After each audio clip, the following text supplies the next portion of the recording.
Olá, meus queridos alunos, tudo bom com vocês? Espero muito que sim. Hoje nós vamos falar sobre andamento e sinais de andamento. Semana passada, na nossa aula da semana passada, nós falamos sobre os sinais de repetição, que são sinais que indicam os trechos que nós devemos repetir na hora de cantar ou na hora de tocar o instrumento musical. Hoje nós vamos falar dos sinais de intensidade. São sinais que aparecem na música e que nos indicam a força com que nós devemos cantar uma nota musical ou tocar no instrumento, tá? Então, ela vai indicar a força, a intensidade. Então, ora, ela vai nos indicar quando é que nós devemos tocar de forma mais suave, quando é que nós devemos tocar ou cantar de forma mais moderada ou então de forma mais intensa. Então eu vou falar para vocês quais são os sinais de intensidade mais comuns, aqueles que costumam aparecer na música, na partitura, tá? Porque isso tem que aparecer na partitura. Esses sinais aparecem lá e aí quando o músico, ao olhar a partitura, ele observar que tem aquele sinalzinho ali, então ele vai tocar a nota musical de acordo com aquele sinalzinho que está aparecendo ali, tá?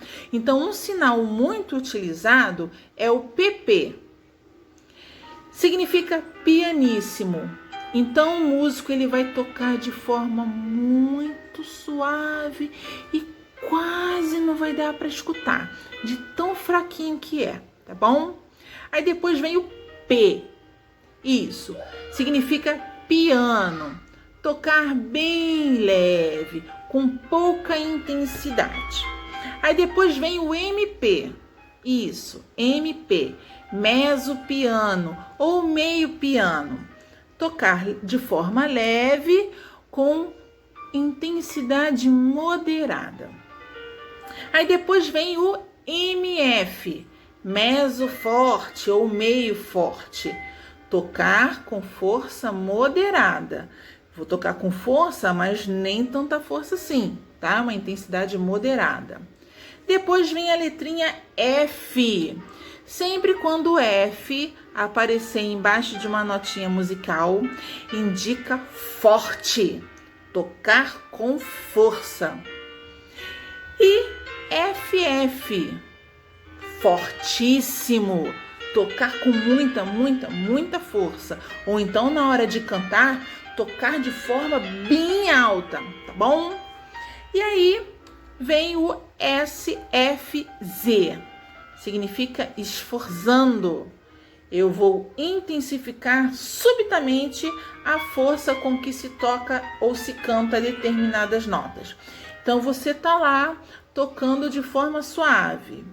Se o SFZ aparecer embaixo de uma notinha, essa uma notinha vai ter que ser tocada com uma força a ponto de assustar, isso mesmo, assustar quem estiver escutando, tá bom?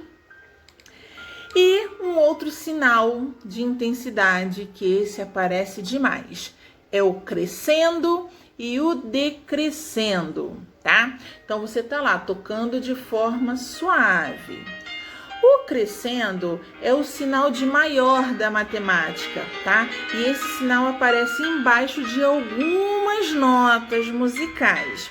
Então, se você estiver tocando de forma suave e embaixo daquelas determinadas notas musicais aparecer o sinal de crescendo, então você vai subir, intensificar de forma crescente as notas musicais.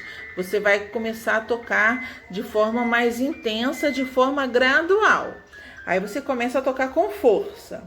Com certeza, o decrescendo vai aparecer logo em seguida, embaixo de algumas notas musicais, de alguns grupos de notas.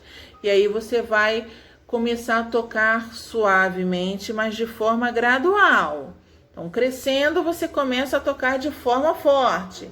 E o decrescendo, você começa a tocar de forma suave.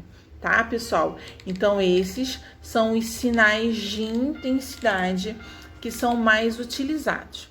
Tudo isso que eu tô falando com vocês, vocês vão receber numa apostila, tá?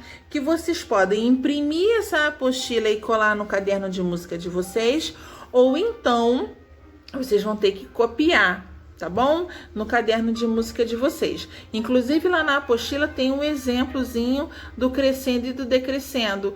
E como é que esses sinais de intensidade aparecem lá na partitura. Tá bom, meus amores? Vou ficando por aqui. Fiquem com Deus. Continue se cuidando. Um grande beijo. Tchau, tchau.